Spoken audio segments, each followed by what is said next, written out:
Today we're going to dive deep into the legend, lore, and mystery of Bigfoot with renowned researcher and author Maxim Furek. His latest book, The Lost Tribes of Bigfoot, explores the high strangeness surrounding Bigfoot encounters, connecting cryptid lore with UFO phenomenon, supernatural events, and ancient mysteries. Is Bigfoot simply a flesh and blood creature, or is there something more otherworldly at play? Join us as we uncover the truth behind the elusive legend. I'm Tony Sweet with Truth Be Told. Please welcome to the Truth Be Told studios, Maxim Furek. There he is. How are you? Thanks, Tony. Real good. Yeah. Hey, thanks for the invite. I'm looking forward to having a nice chat with you. So yeah, thank you. I'm excited to have you here too. And we were talking before on how we kind of got interested in this. But my first question is, you are a former psychologist, and I'm curious on why you gave that up, or is it just you've had enough to listen to the people? And also addiction coach, or a counselor, not coach, but counselor. And then also a rock journalist. First of all, that's a conflict of interest right there. Yeah, I think that if I were to interview you and do your resume, I'm sure that you would, that you wear many hats and you've done numerous jobs and all that. Like I'm like everybody else. I'm a former psychologist, but as a psychologist, rather than doing MMPI testing and Beck's depression inventory and all that, I specifically worked with individuals that had addictions. And what we called it was individuals with co-occurring disorders. They had mental illness plus addiction, substance abuse issues, and so we dealt with that. And there was a lot of and I started to work for the Pennsylvania Department of Drug and Alcohol program and do anti-drug presentations. So I just had a real affinity for recovery. How does somebody get into recovery? Somebody who was addicted. And the stories are really different. Like Eric Clapton was a heroin addict, and alcoholic. He was able to kick the heroin, but not the alcohol. That was a tough one for him. So, it took him a while to get that. But anyway, I, as a rock journalist, I, wrote a number of books about rock and roll. And I was putting together a book on the song Timothy. Timothy was back in 1971. It was the biggest hit to come out of northeastern Pennsylvania. That's where I'm from. It was by a group called The Boys. And Timothy, the song was about cannibalism in a mine shaft. And Timothy paralleled what happened in Sheppton in 1963, the Sheppton mine disaster. Here's Exhibit A. So I don't know if you could. Yeah, I was going to say, go that way. There. Yeah, okay, good. Oh, okay. wow. Yeah, so anyway, so the more I investigated Sheppton, the more I found these paranormal elements like out-of-body experiences, near-death experiences, after-life experiences. The miners claimed that Pope John the 23rd was with them, and the Pope died in June. Sheppton took place in August, so it was a matter of life after death, and just too many bizarre things. Like John Keel talked about high strangeness, where there were a whole lot of levels of high strangeness. And so this was 2016. The doors opened. I got invited into podcast, and yes, we had podcasts back in 2016. But for some reason, like the doors open. I was invited to expos, and just a lot of great things happened. So that was 9 years ago. So that opened up the doors to the paranormal. I never went looking for the paranormal. It found me. And that's my story. I mean, Well, in fact, I think as a former psychologist, and it really kind of probably helped you with the mind of people that are interested in paranormal, because 15 to 20, 30, 40, 50 years ago, people just thought you were nuts. Yeah, you're right. Yeah. So as a psychologist, you kind of knew how to look for what was possibly a little crazy versus some factual events that took place that, made an impact on these people.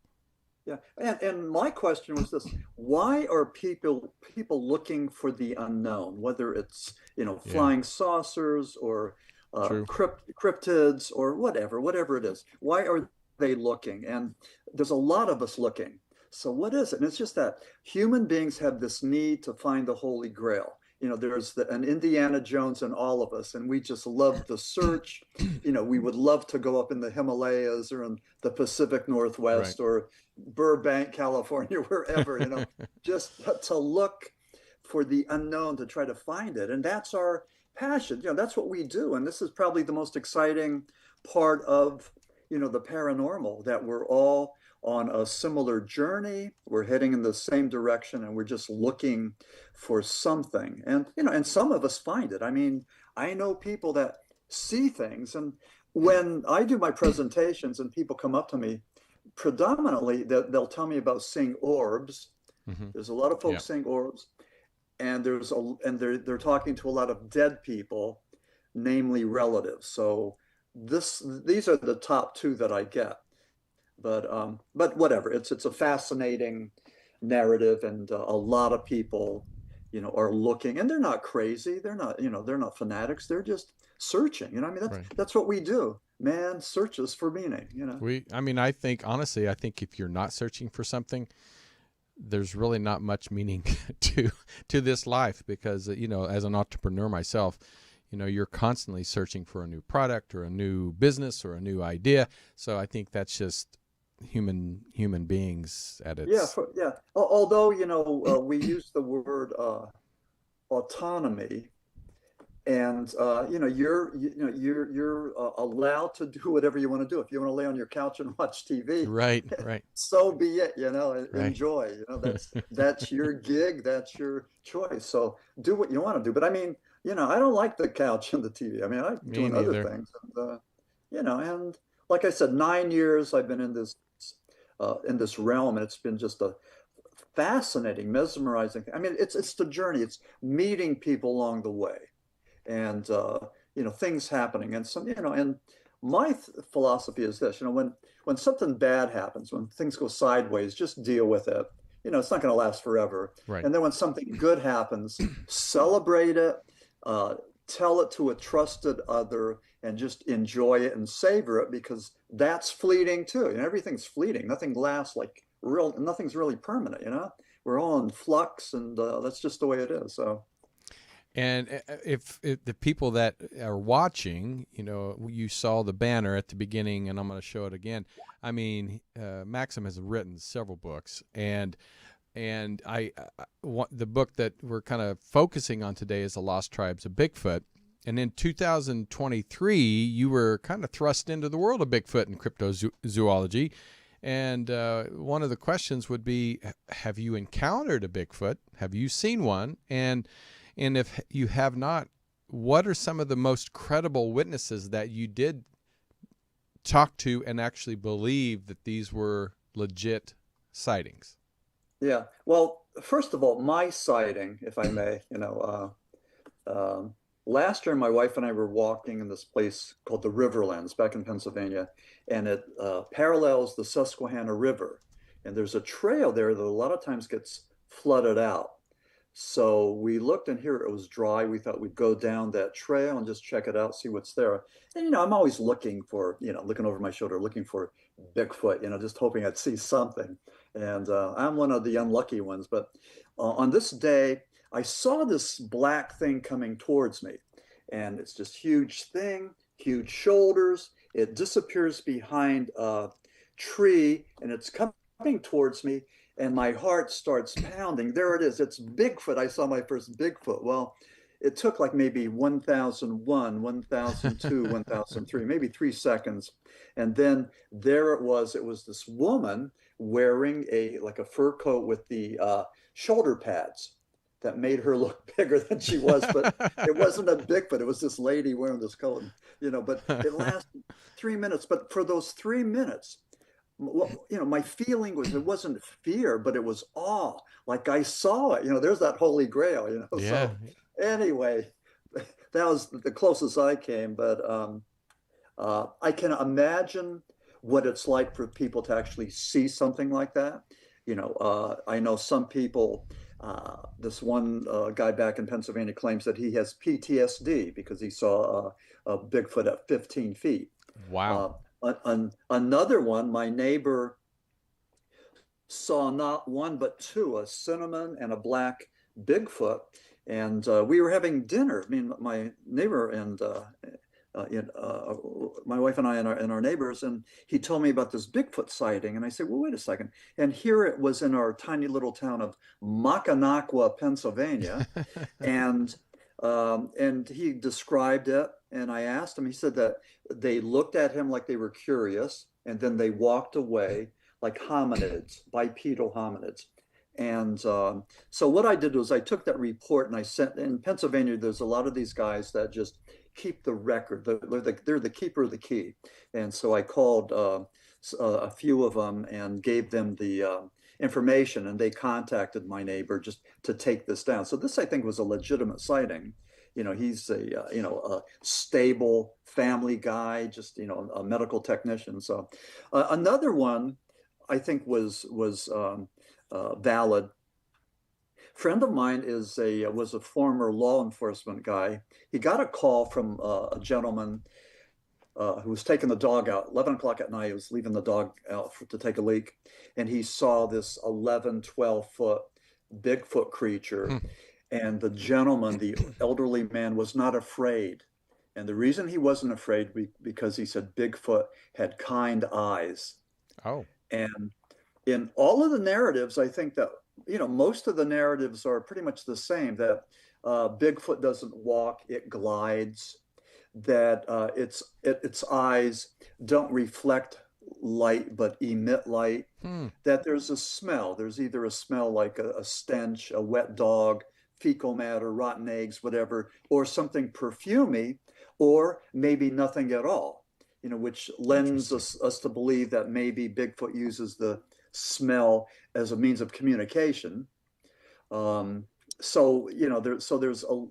with the majority of the sightings, people rarely, if ever, talk about Bigfoot attacking them.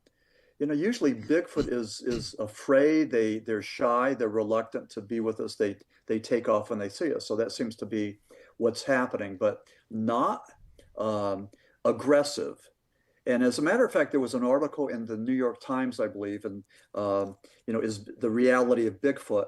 And the New York City journalist ended up by saying that Bigfoot is pretty boring because if you have a Bigfoot sighting, nothing's going to happen. Or so I don't know. I mean, when I've studied and read countless reports and everything, and they're all pretty much the same. They're just a Bigfoot. You don't have to be afraid of Bigfoot.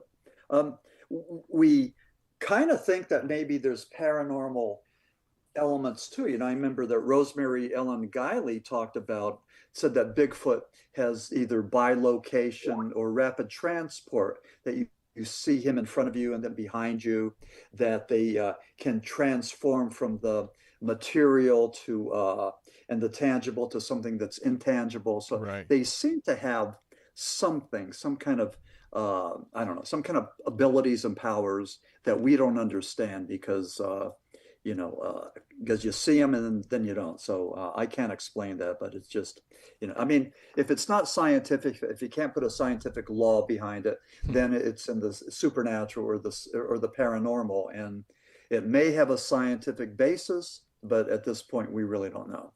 Yeah, I've heard many different over the years. I have heard of people being attacked or, having a sexual relation and, many things like that over the years.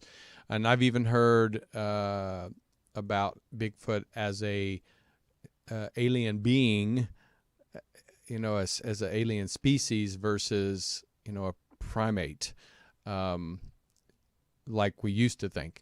So in your studies, what are you hearing more? Has it changed as the years gone on about becoming more of a alien species versus a primal or primate species? Well, if you take a look, I have a chapter in The Lost Tribes of Bigfoot on the Bigfoot and UFO connection. And I think that there's a lot of commonality between Bigfoot and, I call them flying saucers, Right. UAPs. Um, the fact that, the Sasquatchers are looking for flesh and blood, the ufologists are looking for nuts and bolts.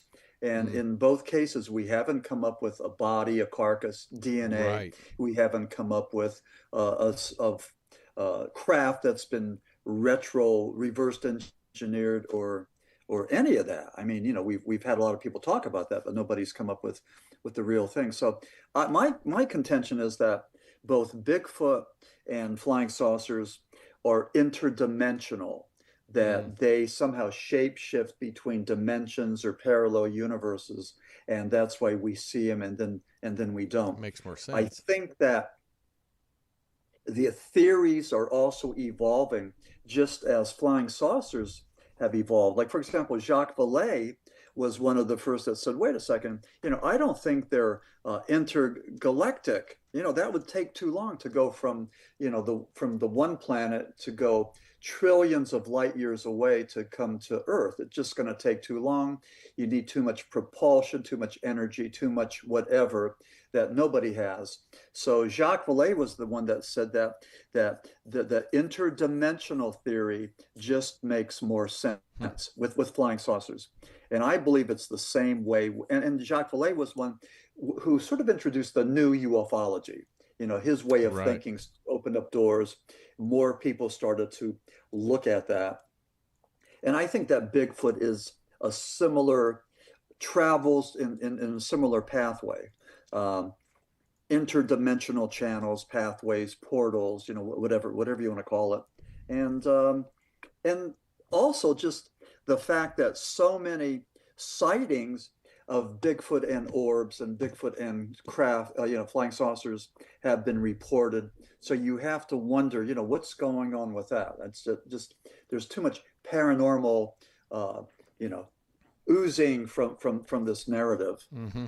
Yeah, because it would make more sense to think about it as a interdimensional being, just because a lot of UFO sightings are around the areas where Bigfoots are being seen, and like you said, disappearing so quickly and not having a lot of uh, residual, effects of Bigfoot left behind. So Yeah. it would make more sense. That would make more sense. Yeah. Although, just to complicate things, we have the footprints.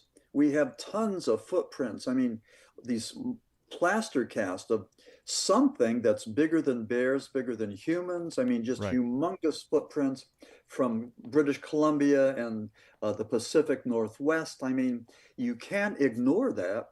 And just like in cases like, with J. Allen Hynek, when he talked about his, was it the Close Encounters of the Second Kind, where there's actual marks, burning marks or tripod imprints or whatever. So we've seen that too. I mean, we have information or clues out there. We have evidence that I believe is valid, but again, we don't have that body, we don't have that craft. Right. So we can't we don't have anything to satisfy the scientific community at this point. And all we have is our faith and our passion and our belief that maybe at some point we're going to find something. Well, one thing that we do have, and as you can see right behind me, we Yeah. have the Patterson-Gimlin film, which still captivates people all these years later. Researchers and the public and people that are Bigfoot hunters. It still really captivates us, and has never been disproved. I mean, I'm sure people have said it was disproved, but majority of the people that have researched it saying this is an actual footage. So why do you think this is so important to the Bigfoot community, and even the science community? Why do you think that this is still so popular, and why is it so important? Well, because it's sort of one of a kind. There's some footage by Friedman. I think it's Paul Friedman that looks authentic. But with the Patterson-Gimlin film, there it's it's been scrutinized almost. They call this the Zapruder film of cryptozoology. I mean, like the Zapruder film, of Kennedy's assassination. This Bigfoot film, only 98 seconds long, is probably the most scrutinized film that we have.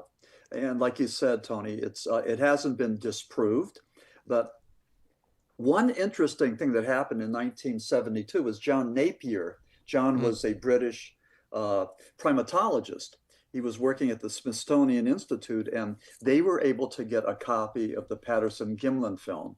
So Napier invited a bunch of his fellow scientists there. There was a number of Russian scientists who were typically more keen on, on Sasquatch, on the abominable snowman than we were. I mean, they believed in it more than I think American scientists did. But they looked at it, and John Napier said, no, this is a hoax. And he said the reason it's a hoax is because the Patty, what they call this female Bigfoot, Patty had an upper body like an ape, and the bottom of a hominid, a bipedal creature. So Napier just thought that they cobbled together those two characteristics and created this man in a monkey suit. Well, this was in 1972 when he called it a fake. In 1974, voila, these people in Ethiopia discover Lucy. Now, this was Australopithecus. Lucy was the man's oldest relative, as far as we know. But when they named Lucy after the Beatles, Lucy in the Sky with Diamonds.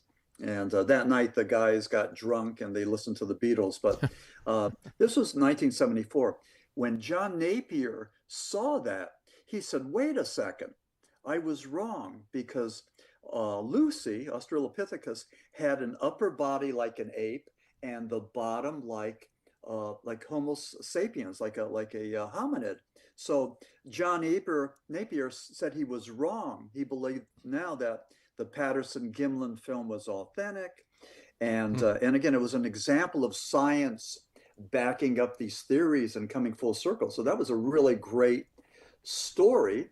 And, it was pretty amazing. Patterson and Gimlin were just going out in Northern California.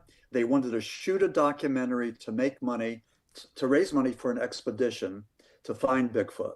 And they were coming around the bend, and there's this Bigfoot creature, and the horses bolted, and everybody fell off their horses. And Patterson was falling as he was shooting, and he didn't think he had anything. But what he came up with 58 seconds of just just primo film, that it's the best we have.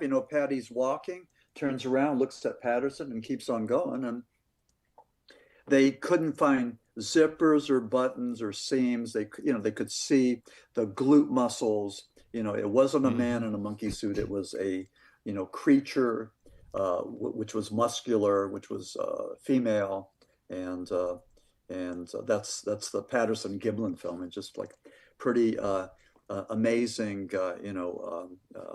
and that was from 1967. Just amazing bit of evidence that we have. What, in your opinion, in talking to witnesses and from a psychology mind, or even just the journalist in you of wanting to know, what is your reason, do you think Bigfoots, if they're an interdimensional, why do you think they come here? What do you think they're wanting or looking for or needing or just observing? Or these are when the questions get tough. People will say, well, why are they here? What do you think they do all day? And but the one thing I've heard is that maybe they're here not so much to observe us, but maybe to teach us. People that I talk to in British Columbia believe that Bigfoot is the teacher and that they're the student, that Bigfoot teaches them things, that Bigfoot has telepathy and can talk to them that way.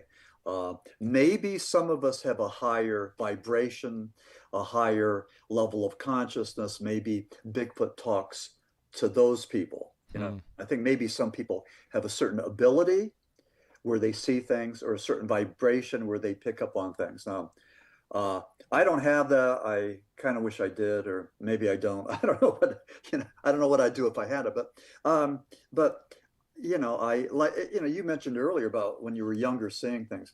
I thought I was more open to things too when I was younger. I mean, seeing things, strange things. Mm-hmm. And so I just think that the white noise and, everything just gets in the way. If we were to take the time to meditate and to get into prayer and meditation, we could probably raise our vibration or state of vibration and get into another realm. But who has the time, doing podcasts and writing books and everything else? I mean, it takes a special person. It takes a commitment, to do that. And a lot of us can't. We just don't have the time, so. Luckily, I doing what I do, working, owning a podcast company and doing this, I do have more time to do stuff like that. But yeah, I can see on a average, most people would not have the time. That's why I always say I appreciate authors that put the study together and the research together, so people like me do not have to do it. Yeah.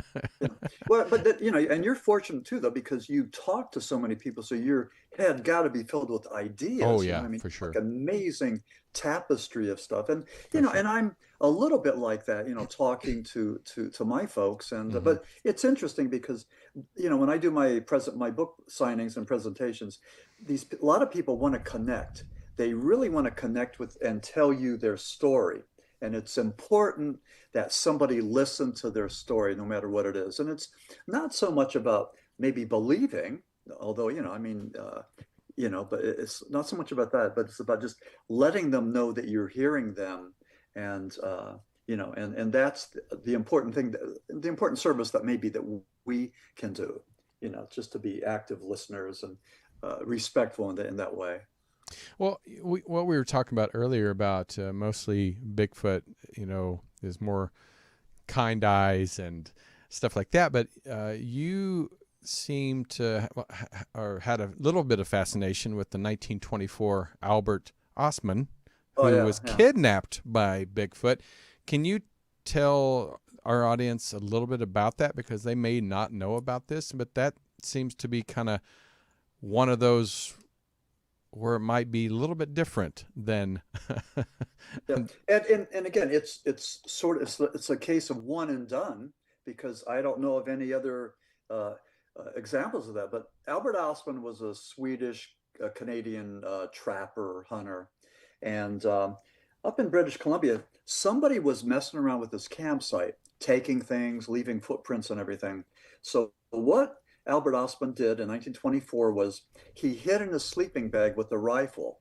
And when the culprit did it again, he was going to jump out and shoot him. Well, what happened was something picked him up and carried him for what he thought was miles and threw him down there in this valley. And here it was a family of Sasquatch, what we would call a mother, father, son, and daughter. And they were curious about him. He didn't feel threatened at the time. The young female was feeding him sweet grass. And at some point, Ostman felt that just maybe they were going to use him for sex, for procreation. And I don't know where he got that idea, but it sort of freaked him out. And he realized that he had to go and make a plan to get out of there. He had chewing tobacco, so he was able to go and entice the Sasquatch father to try this chewing tobacco. The Sasquatch got sick and Ostman took off. So he escaped, went back home, and he pretty much didn't tell anybody about this.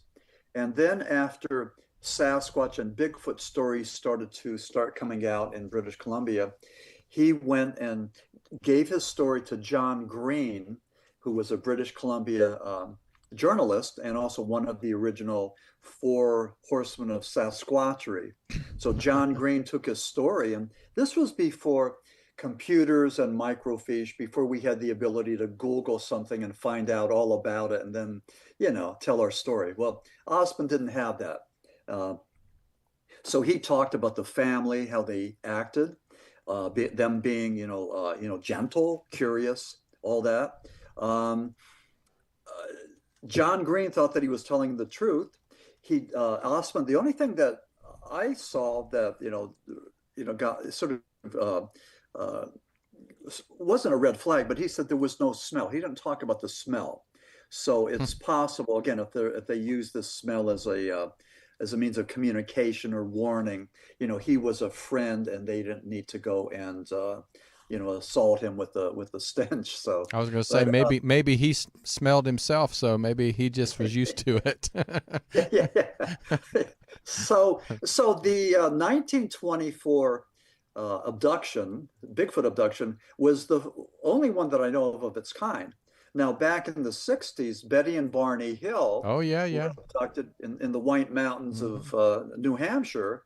And that was the first of many. They had time regression. I mean, they lost time and everything. And they went to a therapist in Boston, and they believed that, they were captured, abducted by Space Brothers and probed and all this other stuff. But the interesting thing about Betty and Barney Hill was that they weren't the first. And we had people like Whitney Strieber and John Mack and all these other people that were writing about it. And it became like almost, I don't know, not a cottage industry, but there were a whole lot of people stepping up and saying, hey, me too, I got abducted. So I don't know what that was. I think that there might have been, everybody's story was different, but we knew that there was a whole lot of people admitting that this happened to them. And John Mack from Harvard, was serious in his academic studies, and he was a pariah. I mean, they didn't like him there. They didn't like what he was saying. He was outside the scientific, code. He was into another area, and but he was one of our pioneers, one of our heroes. But anyway, the commonality between the 1924 Ostman abduction and the I think it was 62 or 63 Betty and Barney Hill abduction, it was just interesting, to see the two parallels. That was 1924 and 1963, and then also with Bigfoot and UFOs, 1958 was the time that the word Bigfoot hit the newspapers in Northern California. And in 1947, it was flying saucer that hit the papers for the first time. So again, in both instances, it created a real ruckus. I mean, when the Californian Humboldt Times published that in 1958, they received thousands of letters of people saying, I believe that there is such a thing as the California abominable snowman, or I've seen such a thing. So that opened up the gateway. So whatever that was. Well, what's funny is, like I said, I've never seen a Bigfoot, but my sister, unfortunately, she passed away a few years ago, but she used to go out in Kansas. People probably don't know this, but in Kansas, in the Midwest, you can go to these freshwater rivers and go clamming. So, there's clams, and so they take these clams, they sell them, and then they grind them up for medicine or whatever. So her and her husband used to go out. And apparently when they were in one of these rivers, they heard something rustling up in the woods, and, they probably thought, oh, it's probably a deer or something. Yeah. But they said when they climbed up on the bank, they actually saw an upright, furry, man-like creature running through the woods. And they said they didn't know what it was. But so it's not always just in upper Northern California or Oregon or Washington. There's a lot of different places in Texas and different areas that you would not think that Bigfoot would be sighted. So what is your take on some of these people in Kansas, where it's mostly prairie and some wooded area in the bottom, riverbeds that have some wooded area? So do you feel that goes back to the UFO theory? Because it'd be difficult not to see something walking across a prairie. Yeah, right. Yeah, no, yeah. We typically don't think of Kansas as an epicenter of Bigfoot, but we know that California and Washington State are big. We know that Pennsylvania, both Pennsylvania and Florida, have been called number three as far as Bigfoot sightings. Really? And there's no organization keeping track, so we Right. don't know. But Right. but anyway, I've seen. I think it was the Travel Channel said that Pennsylvania was number three, and then a number of other organizations said that it was Florida. But okay, so those are some of the top states.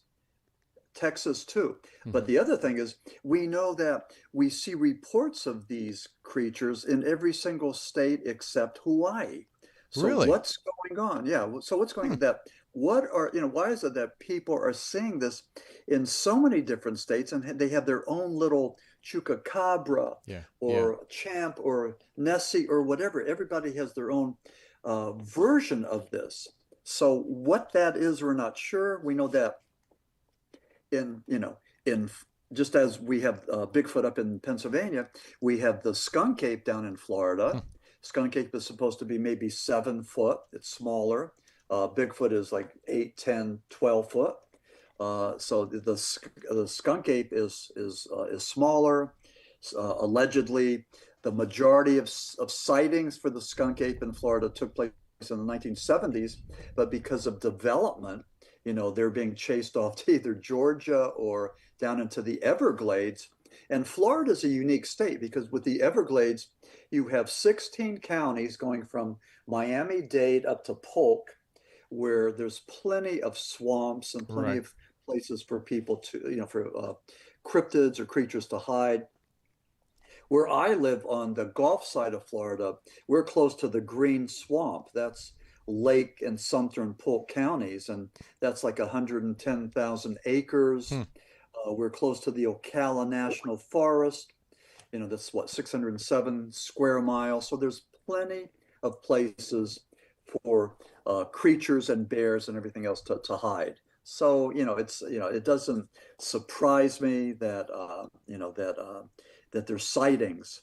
But yeah, the Kansas, I haven't heard of Kansas sightings, but I know that in Western Pennsylvania, in a place called Chestnut Ridge, there seems to be a preponderance of not only Bigfoot sightings, but Bigfoot and UFO sightings Yeah. together. So Yeah. Chestnut Ridge tends to be a really, just a portal to weirdness. It's just a, crazy place.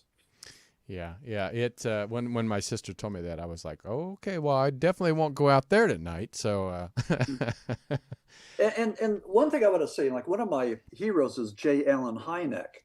hmm. And Hynek was this astronomer, and he was helping out. He was a consultant with the government's project Sign, Grunge, and Blue Book.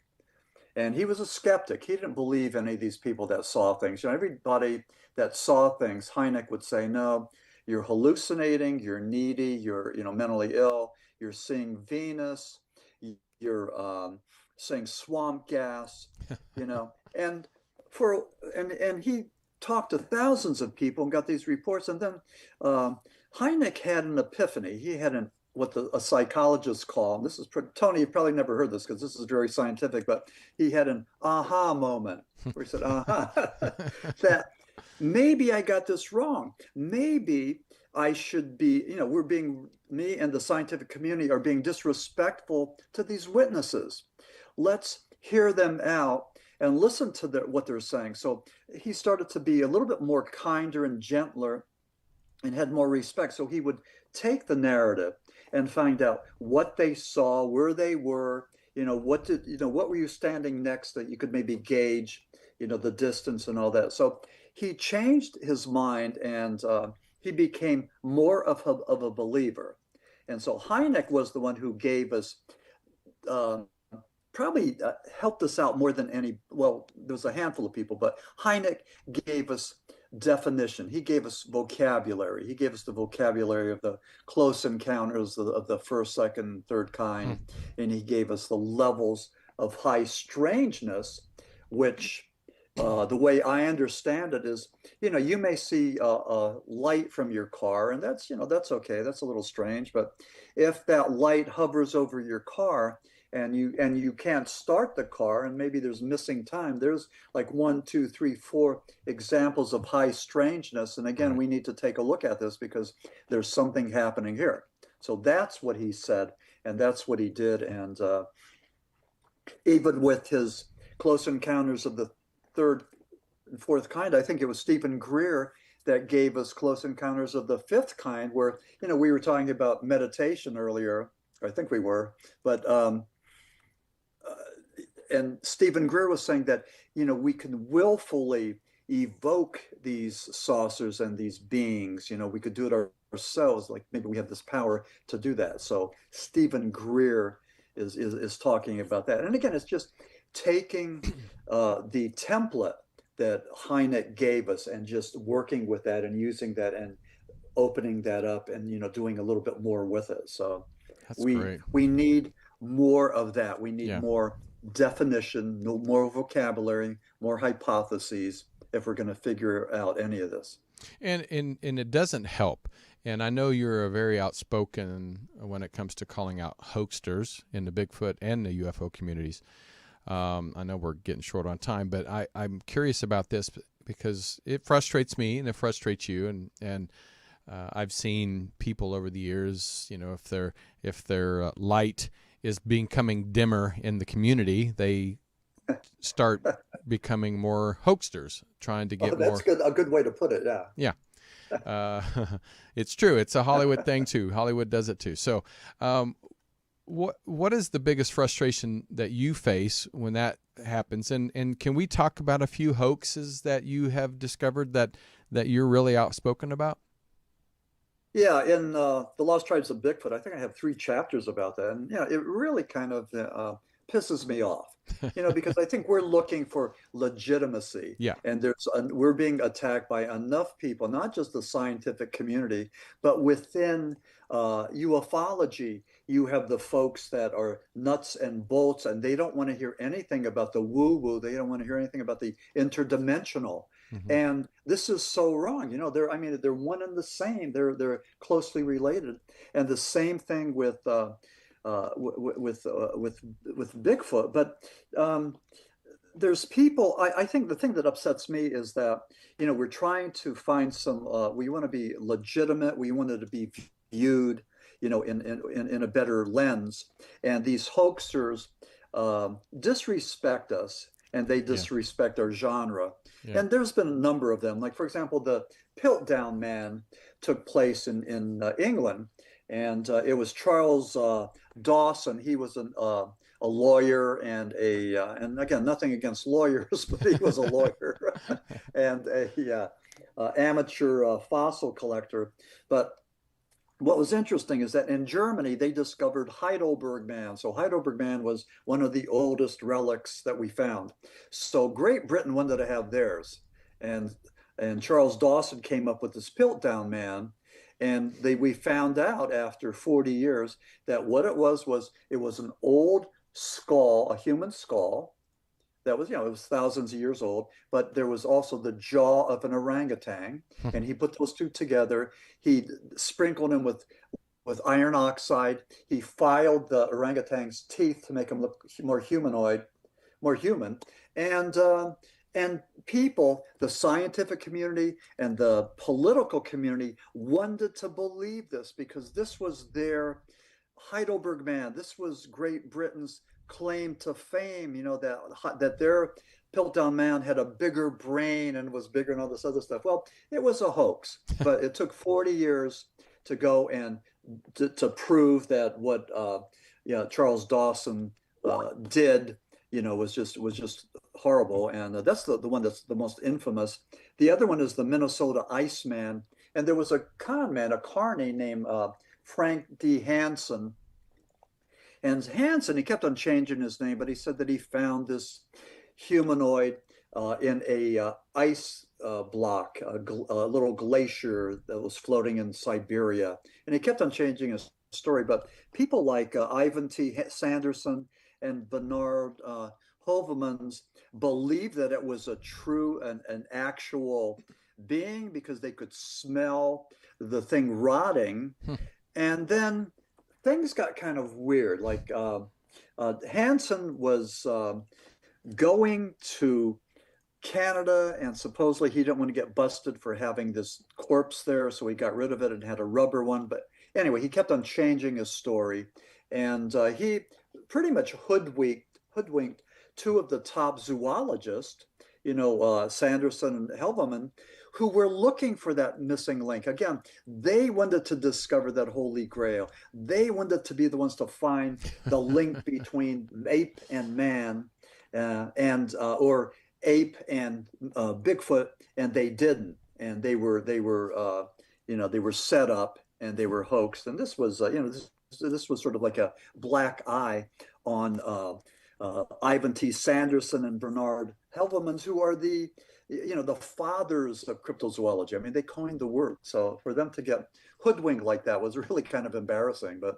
it did happen. So, but yeah, people do it for their 15 minutes of fame, and do. maybe to make money and for whatever. And how did you put it? When their flame goes out, when their light starts to dim. Yeah. So it's frustrating because when, people that are very interested and really looking for answers, and I think it just throws us off the trail of the truth. And, truth be told is the name of the show, and we want to get to the truth, and it's okay to have theories, but to say this is fact, and it does make for people to kind of stump their growth when it comes to finding the truth. So, but yeah, I think it's good to call out hoaxsters and well, it's our checks and balances within the community. I mean, if you're lying, if you're fibbing, well, you should be called out. I mean, come on, what I mean? Nothing wrong with that. Well, before we get out of here, I do want to ask you. You dedicated your book to the four horsemen of Saskatchewan, or the Sasquatchery. Sasquatchery. There we go. Yeah. Can you tell us who these people are and why were they so important? Yeah, it's Peter Byrne, John Green, Grover Krantz, and Rene Dahinden. So we talked about John Green. He was the British Columbian journalist.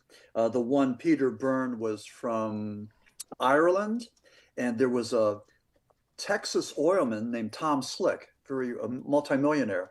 He brought Peter Byrne over to the United States, and he paid him to go over to the Himalayas looking for the abominable snowman and Yeti, and then he sent him to the Pacific Northwest. So that was Peter Byrne. There was a movie that was being put together starring Nicolas Cage, and it was Tom Swift, Monster Hunter. So it was going to be about Tom Swift, the millionaire, and Peter Byrne, but that supposedly has been shelved. But if that comes out, that's going to really go on, start a dialogue. So Peter Byrne, John Green, Grover Krantz was another one. He was the first one to start using the word Sasquatch. We use the term Bigfoot in Northern California, and here Sasquatch went back for thousands of years in British Columbia with the coastal peoples. And then the other one was Rene Dahinden, and he was his family owns let me see how this works, the photographic rights to the Patterson-Gimlin film. Okay, and Patterson's wife owns the video things, but in case anybody's thinking that a lot of people are making money from this, nobody is, because everybody's using the video clips and the stills like it's public domain. I mean, nobody's getting paid anything. It's like, like Spotify and these rock musicians, they get it's not even a penny, So anyway, those were and I dedicated my book to them because they did the work back in the early days when they would hear of a sighting, and they would go there, like John Green talking to Albert Ostman, and they would take down the story and write it down. And we started to see the similarities, the commonalities between eyewitness reports. So what they did was really just, profound. They were pioneers. They were just great people. And I'm honored to, have dedicated the book to them, because the younger people need to know of them, know who they are, and go back and read their books. So that's my message for today. Well, I appreciate you doing that. I think that I'm sure they would love to have that bestowed on them, the honor of being dedicated. So Yeah, well, they deserve it. Yeah. well, Maxim, thank you so much, and you're gonna have to come back because there was a lot of stories that I really wanted to talk about, but we didn't get to. But you'll have to come back, and we'll talk some more because I want to get more into the mine and some other aspects of your book. But so hopefully you'll come back, and if you have any more books coming out, are you writing any new ones? Yeah, I am. I'm the book I'm working on now is called Paranormal Apocalypse. And I don't know if you can see this. I'm having a hard time. Can you see that? There's a little. Let me go to the single shot so we can see it better.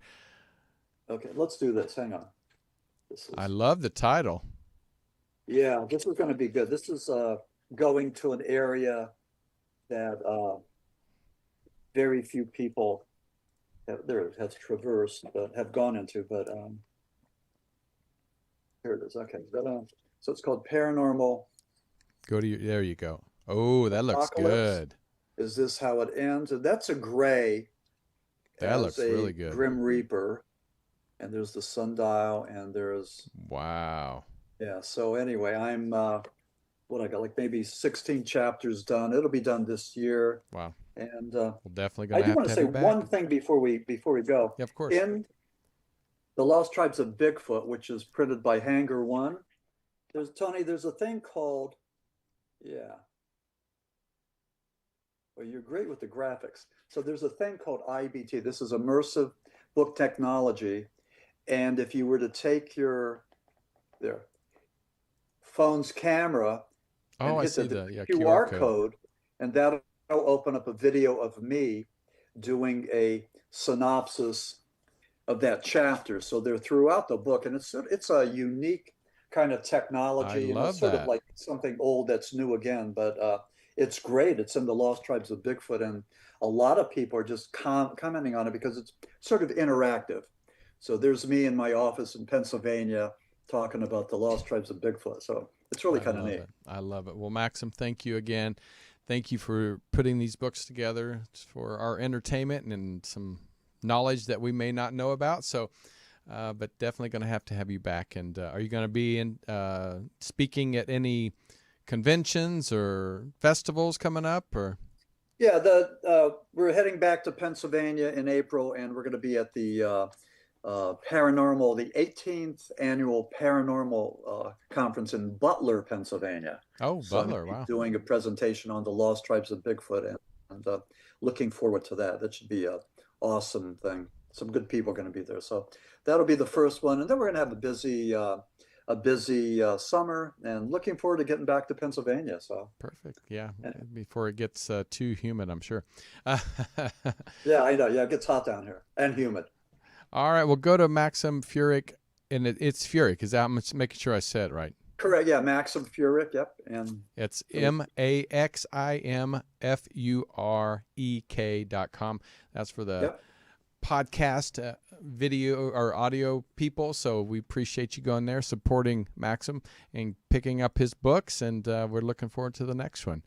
Paranormal Apocalypse. So yeah, very good. Okay. All right. Tony, well, thanks so much. Thank you, sir. And I really appreciate being on your show. Appreciate you right back, and thank you everybody for tuning in. Appreciate you guys for liking, sharing, and commenting on this show. Please tell us your thoughts on who you want to have on, and also what you think about Maxim. He's a man worth of years of knowledge that we can take that and finding the truth.